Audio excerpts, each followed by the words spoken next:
Hi friends, welcome to our channel. So BookMyShow పేటీఎంలో అరాచకమైనటువంటి trend నడుస్తుంది. అందరూ బుకింగ్స్ కోసం చాలా ఎగ్జైటెడ్గా ఎదురు చూస్తున్నారు తెలుసు నాకు. So book my show and Paytm ఈ రెండిట్లో కలుపుకొని 1.5 మిలియన్ లైక్స్ నెక్స్ట్ లెవెల్లో ట్రెండింగ్లో ఉంది. సో నియర్లీ 1.5 మిలియన్ లైక్స్ అంటే మనకి పేటీఎంలో చూసుకుంటే పేటీఎం ఒక్కటే 8,50,000 లైక్లు. అలాగే మన బుక్ మై షో చూసుకుంటే 5,76,000 లైక్లు. పేటీఎం నాకు తెలిసి ఇంక ఈ 2 డేస్లో ఎల్లుండి రిలీజ్ కాబట్టి రిలీజ్ కల్లా ఒక 1 మిలియన్ కొట్టేస్తుంది. సో బుక్ మై షో వచ్చేసి ఈజీగా ఒక 700K కొట్టేస్తుంది. సో రిలీజ్ దగ్గరికి వస్తున్నందు ఈ సందర్భంలో నాకు తెలిసి 2 మిలియన్ లైక్స్ అయితే కొట్టేస్తుంది. నెక్స్ట్ లెవెల్ ట్రెండింగ్లో నడుస్తుంది. కొన్ని ఏరియాస్లో ఆంధ్రాలో కొన్ని ఏరియాస్లో అయితే బుకింగ్స్ అనేవి ఓపెన్ అయిపోయాయి. విజయవాడ కావచ్చు, గుంటూరు కావచ్చు, నెల్లూరు కావచ్చు, ఇటువంటి ఏరియాల్లో బుకింగ్స్ అనేవి ఓపెన్ చేసేసారు. ఫుల్ ఫ్లెడ్జ్డ్ కాదు, లిమిటెడ్ బుకింగ్స్. సో ఈరోజు ఈవినింగ్ అయితే ఇండియా వైడ్గా ఫుల్ ఫ్లెడ్జ్డ్ బుకింగ్స్ ఓపెన్ అవుతాయి. సో ఏపీ తెలంగాణలో అయితే ఈరోజు 6 గంటలకు ఓపెన్ చేస్తారు. ఇటు ఏపీలో కావచ్చు, నైజాంలో కావచ్చు. 4 గంటల నుంచి షో మొదలవుతుంది. అది నైజాంలో, మెయిన్లీ హైదరాబాద్లో. మరి నైజాం ఓవరాల్గా ఎలా ఉందో తెలియదు, కానీ హైదరాబాద్లో అయితే 4 గంటల నుంచి షో స్టార్ట్ అవుతుంది. బికాజ్ పుష్పకి జరిగినటువంటి ఇన్సిడెంట్ తర్వాత 1 గంట షోలు ఎక్కడ ఇవ్వట్లేదు. సో నైజాం హైదరాబాద్లో అయితే 4 గంటల నుంచి షోలు స్టార్ట్ అవుతాయి. ఆంధ్రాలో అయితే 1 గంట షోలు ఇస్తున్నారు. మరి ఏ ఏరియాలో ఇస్తున్నారు అనేది ఒకసారి మీరు దగ్గరలో ఉన్నటువంటి మ్యాక్సిమం అన్ని ఏరియాలో ఇస్తుండొచ్చు. మెయిన్ ఏరియాస్లో అయితే ఖచ్చితంగా ఇస్తారు. ఈ 6 గంటలకి book my show and Paytm మీరు జాగ్రత్తగా నోటిఫికేషన్ ఆన్ చేసుకొని, రిమైండర్ ఆన్ చేసుకొని రెడీగా ఉండండి.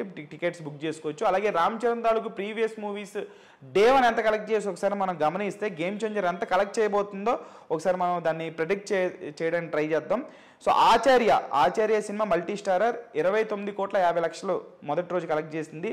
RRR సినిమా మల్టీ స్టారర్ అది మొదటి రోజు ఏపీ తెలంగాణలో 74,11,00,000 కలెక్ట్ చేసింది. వినయ విజయ రామ ఈ సినిమా 2019లో వచ్చింది. ఇది 25,99,00,000 కలెక్ట్ చేసింది. రంగస్థలం 2018లో వచ్చింది. 19,50,00,000 కలెక్ట్ చేసింది. ధృవ సినిమా 2016లో వచ్చింది. అది 10,40,00,000 కలెక్ట్ చేసింది. సో ఈ రకంగా చూసుకుంటే ఇప్పుడు పెరిగినటువంటి మార్కెట్ కావచ్చు, సినిమాకి హీరోకి పెరిగినటువంటి క్రేజ్ కావచ్చు, ఇవన్నీ దృష్టిలో పెట్టుకుంటే టికెట్ రేట్స్ కావచ్చు, ఇవన్నీ దృష్టిలో పెట్టుకుంటే సినిమాకు ఉండే క్రేజ్కి గేమ్ చేంజర్ ఈజీగా 40 నుంచి 45 crores అయితే కలెక్ట్ చేస్తుంది. ప్రజెంట్ దానికి ఉన్నటువంటి నెగిటివిటీ ఇండియన్ 2 తర్వాత జనరల్ ఆడియన్స్లో, మూవీ లవర్స్లో అయితే నెగిటివిటీ చాలానే ఉంది. ట్రైలర్ తర్వాత కొంత పోయిందని చెప్పేసి అనుకోవాలి. సో సినిమాకి ఓవరాల్గా ఒక పాజిటివ్ ఒపీనియన్ ఉంది అంటే రిలీజ్కి ఇంకా 2 డేస్లో ఇప్పుడు ఒక పాజిటివ్ ఒపీనియన్ ఉందంటే దానికి కేవలం one and only man Ram Charan మొహం చూసే ఈరోజు ఇంత క్రేజ్ ఉంది. శంకర్ గారి మీద జనరల్ ఆడియన్స్కి, మూవీ లవర్స్కి అయితే ఒపీనియన్ లేదు. ఫ్యాన్స్కి అయితే ఇంకా కంబ్యాక్ వస్తుంది, శంకర్ గారు ఈ సినిమాకి కంబ్యాక్ ఇస్తారు, అది కూడా రామ్ చరణ్ గారు ఇస్తారు అనేటువంటి హోప్తో అయితే ఉన్నారు.